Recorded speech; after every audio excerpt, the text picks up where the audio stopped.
Lightning like Steve McQueen. I'm in the fast lane when the light turns green. And I built tough, I ain't nothing but grit. Cause I made rugged blood, sweat, and spit. Yeah, like a horse I fly. Better push yourself in for a bumpy ride. I like to play hard, but I work harder. And I weather the storm cause I'm built stronger. What is up, ladies and gentlemen? We are back. We are live. It is the Freight Coach Podcast, the top podcast in transportation, coming to you guys every single weekday, 8:30 a.m. Pacific, 10:30 Central, to break down some industry headlines. But most importantly, you guys provide some actual insight into what you can do with all of this information. If this is your first time tuning in, welcome. This is the real side of freight, ladies and gentlemen. And I say that before every single show. And what I mean by that is I only speak with transportation professionals, because at the end of the day, you guys, I want to talk to the right individuals who have done what you're looking to do or who are currently doing what you're trying to achieve, so you can take that information, apply it, utilize it, and see a meaningful difference in your business and your life. Happy Wednesday, everybody. I got a very special guest for you guys here today. We are blending the front lines to processes and all of that fun stuff in between, you guys, building out a sales system, building out training, development, all of this stuff. It's so easy to sit there and think like, oh, we have that taken care of. We have that. But it's like, are you actually preparing your organization for success? Because not everybody approaches this like me, where I'm the type of guy where I will just run through a wall and then I will figure out that there might have been a softer spot down the way a little bit later. But not everybody has that. And we're going to talk about building up a sales system here today. So I have Mr. Jim Kenny on the show. Jim, thank you so much for joining me here. Chris, thank you so much for the invite. And to your audience, I'd like to correct something he just said. Okay. He doesn't run through walls unless absolutely necessary, because he knows there's a benefit. Chris has outstanding processes. Ignore his humility. We've had great conversations. So he only runs through that wall because he knows there's gold on the other side. Nice try there, Chris. But all right. You caught me there, Jim. And it's one of those where I got to a point with a lot of stuff in my business, Jim, where it was like, all right, it was enough with planning and strategizing. And sometimes it's like, you just got to rip the Band-Aid off and go. But you need to do that inside of the confines of like how to actually start to proceed, because to be a self-starter myself, I have a hard time kind of conceptualizing that there's people out there who aren't willing just to pick up the phone and have a conversation or take action. And some people need a plan. And I also know that my way isn't the only way. And there's multiple ways that you need to attack a lot of this stuff out there. So, Jim, before we get into, anything further, give us a little bit of a background, introduce yourself, and we'll go from there. Great. Undergraduate degree in marketing and finance. I actually had not one, but two specific sales classes as an undergraduate. So I'm way older than Chris, you guys. And my birthday now begins with a 6. Oh. So 40 years ago, when I was 21 years old, got out of school and I got a sales job, with Westin Hotels, a management trainee. Yep. And my boss walked in, Chris, laid the folder on my desk at 7:30, says, hey, I got to catch a flight to Kansas City. But here's what I want you to do, Jim. He said, I want you to call these companies. We're going to bring their freight in, their convention stuff, for the IPE. It's the International Petroleum Exposition. So at 21 years old, Chris, all I was doing was making an appointment. I picked up the phone, called the senior vice president of a very huge, not to be named even 40 years later, because this embarrasses me, petroleum corporation. And I said, hey, this is Jim with Westin Hotels. I'd like to arrange to get your freight in for the convention. And I got shredded. And she asked me, well, we have a rigger available. I'm like, what's a rigger? Her second question, will you have a rigger available? I had no clue. Chris, what do you think happened to me in that conversation? I think they hung up on you, or they laughed. No, because this is important to her. She goes, have you ever done this before, young man? And the way she said that, she really wanted to say, have you ever done this before, you moron? And I said, no, ma'am. She said, hold on. Okay. I was on hold. I got to hear. I can still tell you to this day, 4 years later, it was Kenny Rogers, the gambler. Of course, they were located in Houston.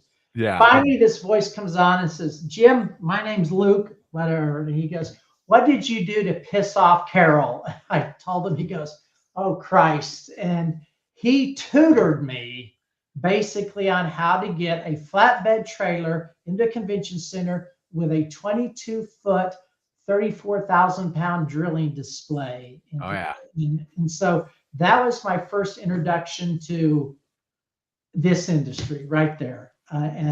So I need to tell your audience, like you, there's nothing more valuable than to absolutely screw up, guys, and that's how we learn. So very quickly, I went back to, sales class. Okay, there's a process for doing this stuff. Just because I was calling that guy, this is an appointment to move a truck. And so honestly, the next 4 years, I'm like, how do you do this right better? What's the procedure to teach the person behind me? And I wound up writing a little systems manual that was used company-wide for how to contact our convention clients who are bringing freight in. Remember, we were a hotel company. We're trying to help them out. Yeah. Eventually, we got smart and decided that that's not our expertise, and we dumped it. But I learned a lot of very, very valuable and extraordinarily painful lessons. Later went back, got an MBA. I was working on that. And in graduate school, a professor asked me to do some analytical work. He goes, "You're killing this class." I went in, said, "Hey, here's my data analytics." And it was a company, again, taking a big product to the market, very large brand name you guys would all know.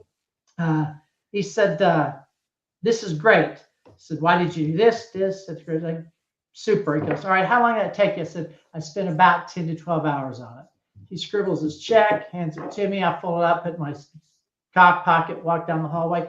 "Chris, I don't know why I did this." I popped it open, looked at it. I thought, damn. I walked down the hall and I said, "Okay, why is this large consumer products company, paying me this much money? And I know you're marking it up. So what's the deal?" He goes, "Jim, every day information is transferred, whether it's the stock market, the real estate market, and if you understand both sides of the equations, if you can broker and solve that problem, that's where the money is." So I said, okay. The guy wrote me a check for $1,500. Remember, this is mid 1980s. This was stupid money for 10 hours. I'll take $1,500 today, Jim. Let's go. I said, "So what is X paying you for that?" He goes, "I'm getting 10 grand for that, but I got to do this, this, and this." And I said, "Wow." Mm-hmm. He said, "Have you ever thought about getting a PhD program?" I said, "Not till now." 6 months later, I left Westin Hotels, and I've done nothing but either work for 3PLs or firms who sell to that. And it's all about what's the process to make it quicker, easier, faster, stronger. And that was a very long answer. Sorry about that, Chris. No, it's good context for everything, Jim, because, when we're both going to be presenting at the TIA Capital Ideas on panel together. I'm excited to be with you. And we're doing a sales summit here, and we're bringing a lot of this information to attendees about building up a sales system. There's some other topics that we're going over, but this is something that I'm very, very passionate about, because for me, systems control my day, and they control everybody's day. Whether you realize it or not, you're operating inside of a system. And one thing that I've come to identify here over my brief 5 years of being, self-employed, I want to be abundantly clear. I don't have shit figured out. I'm figuring it out as I go. One thing that has been a major benefit to us is building up a system to move the needle forward in revenue, right? Because we were a cold start operation. Both of my companies that I founded, cold start, $0. I had no guaranteed revenue, no guaranteed anything in either of these ventures. So everything that we have done has been scraped and clawed to piece together here. And if there's one thing that I have found is building up a system to move that needle forward, right? Whether you're calling a shipper for a cold call perspective, an existing customer, there's a system to be followed that's out there. Because as somebody who is on the phone with people every single day, like I said before we went live here today, I've already done 25 cold calls today. I have a system in place where I make 45 cold calls every single day. We'll be upping those numbers here, but I have found it where, for me personally, it is way more effective for me to do 45 cold calls every single day, Monday through Friday, than it is to have one day where I do 100 and then I don't do it for a couple of days, and so on and so forth. Stop right there. Okay. The data would back you up. So you come of it from one way. Okay. I Yep. come at it from the other, but we're still trying to get the same goal. So I'm going to actually let you and your partner high five after your show today. All right. The evidence shows that consistent, repeatable behavior, we call it vital behaviors. Okay.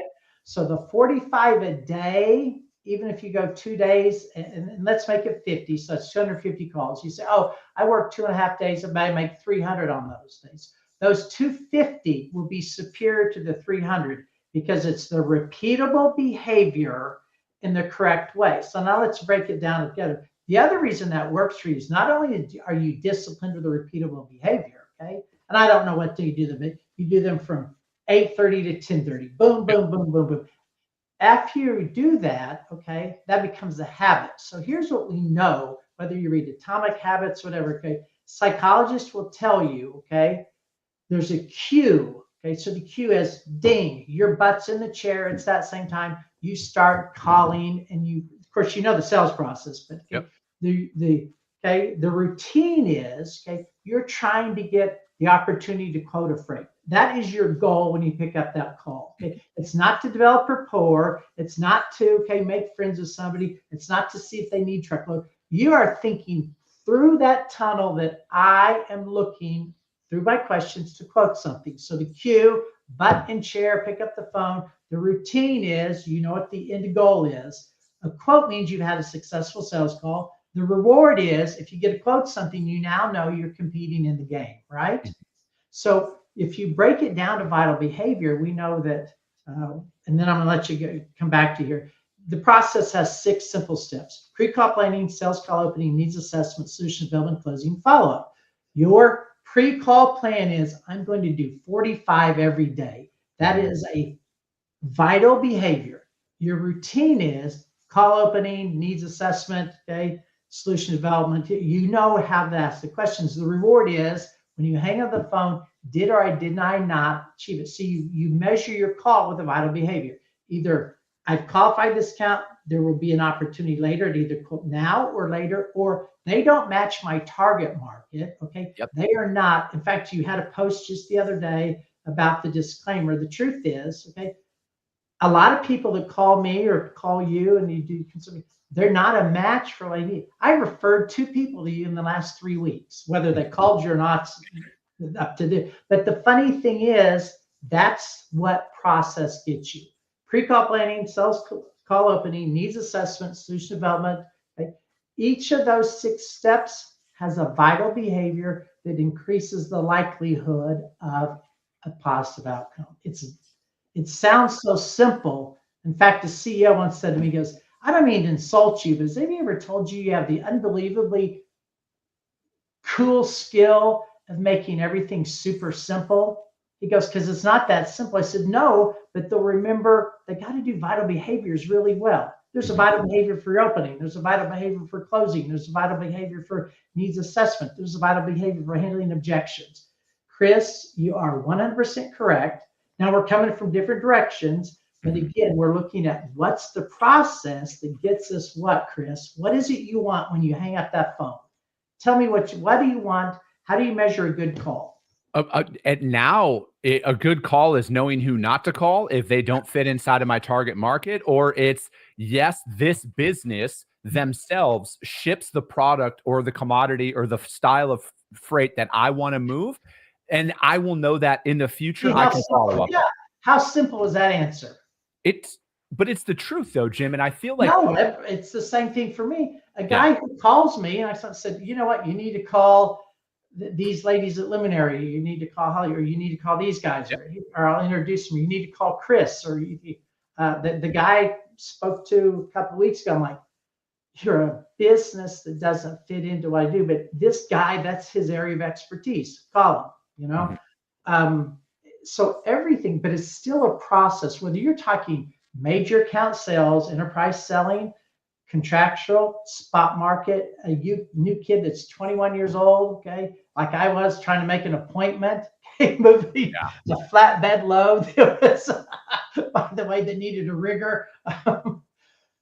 You just, the difference between how we got here was probably you did hit a few more brick walls before you could break through the gold. And I sat back and said, all right, okay, what research exists, or how do I figure this out?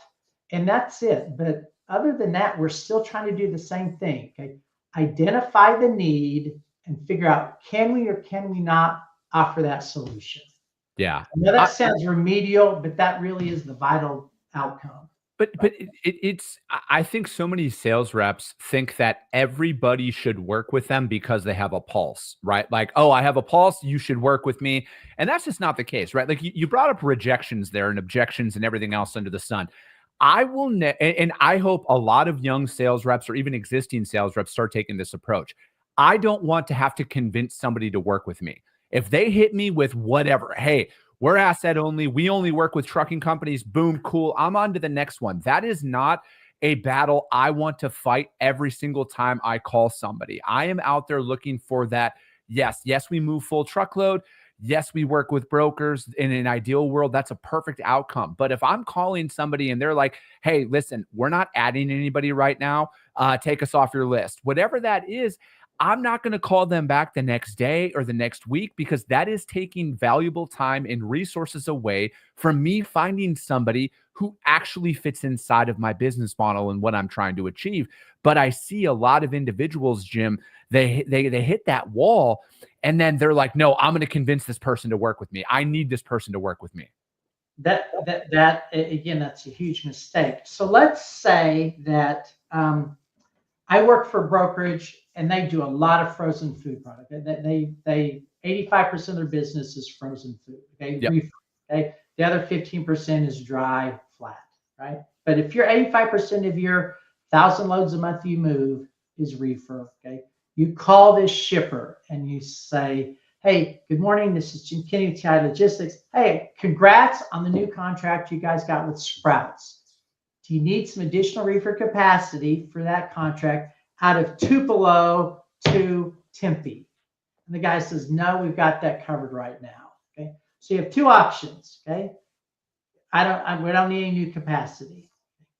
So what we know when you get an objection is, okay, the only person who can remove that is the prospect. You are 100% correct. There's nothing you can do. So what I should do is, okay, acknowledge you heard it. I said, congratulations. How does it feel to have, okay, a lane or your system dialed in and you don't need additional capacity? Guy goes, it feels really good, but I said, well, what's going to change what will happen when summer hits? He goes, hey, might be. I said, well, listen, okay, I run about 30 to 40 trucks a quarter in that lane. I'm going to leave you alone, okay? But when would be a time you would like me to call based on your experience when it does get tight? And if they legitimately don't need you, don't want to talk to you, they're going to step on you. If they want, they say, hey, so what I find is, okay, here's what we know about the vital behavior objection handling. Okay? Acknowledge it and ask an intelligent question back that will determine whether or not, okay, it's legitimate or not. So the guy says, listen, Jim, we've got more capacity than we need. I say, excellent. Okay. You move on. But, okay, what if you ask that same thing and say, hey, Chris, listen, that is great. How does it feel to have that, okay, system dialed in where you don't need any new capacity right now? You must be a rock star at your job. Make up an answer. Chris, how does it feel to have everything dialed in so beautifully? I mean, it feels good. This is something that we've been working on for a while. Well, congrats. Listen, one piece of information. Okay, before I called you, okay, we run about 30 to 40 reefers in that lane a quarter. Okay, if you need it and things were to change, could I check back with you, and when should I do that? Yeah. Make up an answer. Oh, yeah, that'll work out. You can call us, end of the year. Okay, so at that case, I'm managing my file. Okay, my hot leads. Okay, so a new kid needs to learn the habit, the vital behavior follow up. Okay, you know how to qualify so well. Chris, we're talking about fundamentals that Yeah. young 21s. So the difference here between your example and mine is the young kid doesn't know how to make that decision. So he knows that he has to do the two vital behaviors of acknowledge that he heard what the guy said, because that's professional etiquette. Yeah. One of the biggest things is, and you do that because I've seen you do role plays on stage and talk about it on your show. Okay. But those are the kinds of things we'll talk about at TIA. Okay? Vital behaviors that move you forward. So an objection handling has two vital behaviors. Acknowledge it, ask a professional question that determines whether or not that account truly has opportunity. Mm-hmm. Good example. Okay. Guy called me. Same thing. I said, I don't think you're ready for this yet. What I'm hearing is this situation. I think that's your problem. Here's who to call. It's very quiet. He goes, I never thought of that. I said, well, if you can resolve this issue, this compensation structure and something else, then I'd be glad to. Sometimes, like you talked about, is you as the seller needs to walk away. This is not a good match for me. Like you said, saying no is just as important as qualifying or opening. Okay. How important does the average 22-year-old think that rapport development is? I think that, in my professional opinion, there is too much emphasis on being somebody's friend first than there is with actually identifying, is this a business I want to work with? Time out. Stop right there. And of course, you get an A+ because you've learned that. Here's what we know. Do you know rapport development actually is the fourth most important thing when you call somebody? I can see that. Not the first, not the second. So here's really how you're being judged, Chris. When they answer the phone, the first thing is they're looking for, okay, is this guy professional? Okay. Mm-hmm. It's as simple as saying, good morning, Jim. This is Chris Jolly. Then boom, boom. Okay. Second thing, after you have to demonstrate credibility. Okay.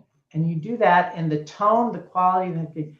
So if you're professional and you're credible with your opening, then you develop trust, and then you're going to have multiple conversations. Rapport actually comes much later. Okay. Mm-hmm. You are judged on your professional tone. So if I call you, let's say you're Indiana Popcorn, okay, and I see you just introduced a kosher, which is something they have, by the way, a popcorn, okay, and I say, good morning, Chris, this is Jim Kinney with TI Logistics. Hey, how well is that kosher popcorn sold that you guys introduced in the second half in 2024?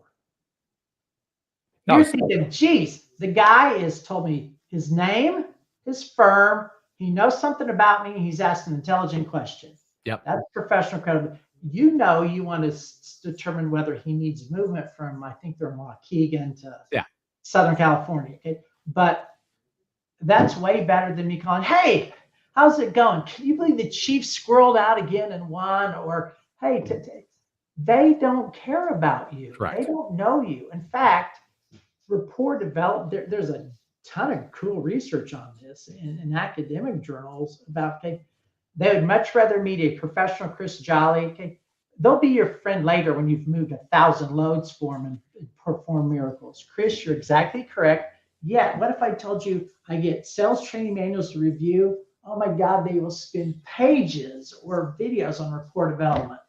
They're wasting their time. That's not the vital behavior. The vital behavior in an opening is not rapport development. It's two things. Okay, one, differentiate yourself, and two, start the conversation. So if I say, hey, morning, Chris, Jim with TI Logistics, congrats on the new kosher popcorn. How well is that selling? You answer, it's doing really well. I say, that's why I've called. We've got about 40 trucks a month in that area. We want to know, would you need some of those down into the Texas market?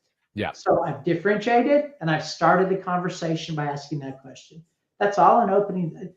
But the vital behavior of selling is really, well, here's what we both know. It sounds simple, right, Chris? But being disciplined to the process is, how difficult is that for people, Chris? So here's what I'm going to interview you now. Chris, and all the people you've talked to, you talk about, how difficult do you find it for people to stick to vital behaviors? I think it is the most difficult thing because there's so much emotion tied to a lot of it, right? Like anybody can do a job when they're motivated to want to pick up the phone.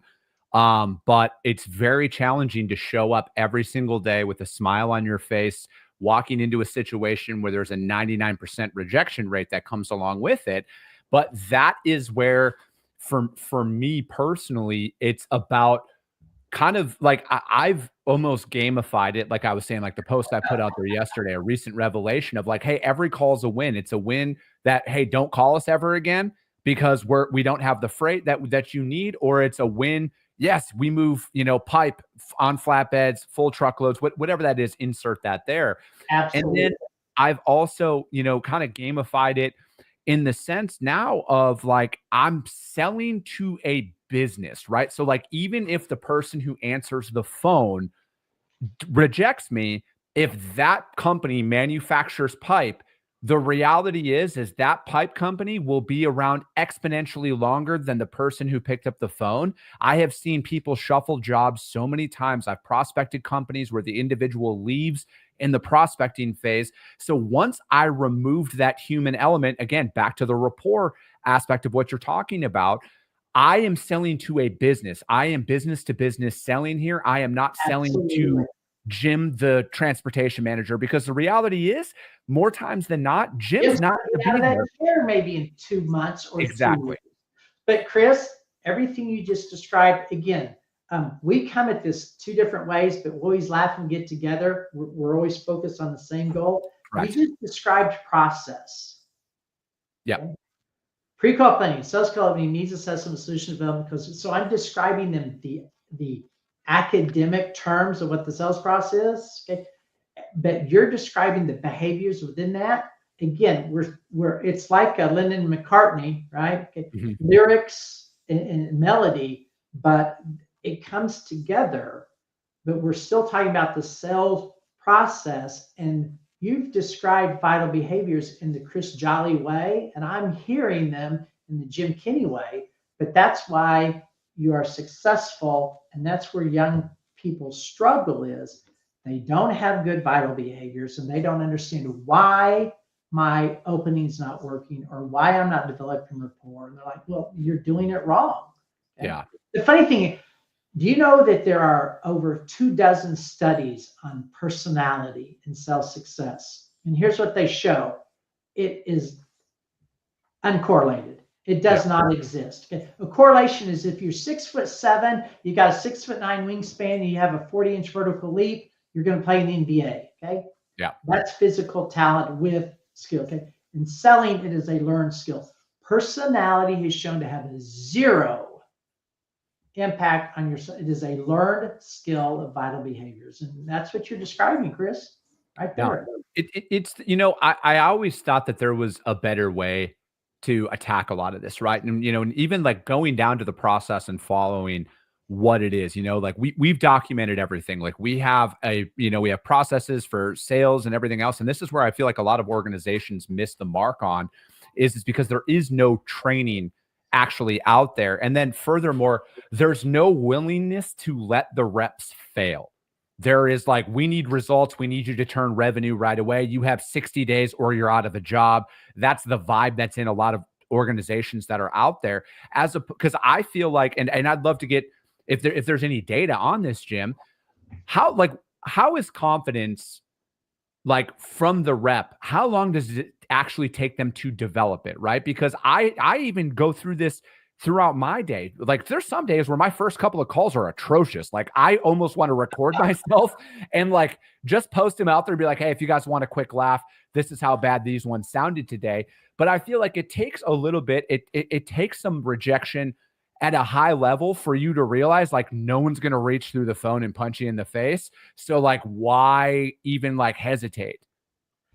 But you went through the school of hard knocks. You learned how to do your opening. You learned how to ask the right questions to qualify the account. You learned how to assess their need, and you learned how to close the deal. Okay, Chris, you went through it a different way. I went through it a different way. But the truth is, okay, the vital behavior is what they don't get. And the quicker you learn the vital behavior, the quicker the confidence comes from. Additionally, okay, don't focus on call numbers. Okay, have them focus. That's an input variable. You do the input variable because you know what to do. But The sooner you get them focused on the output variable, which is a quote, lane, load, think about where that takes them. That really, there's some great evidence on the psychology of how you put the metric in front of them.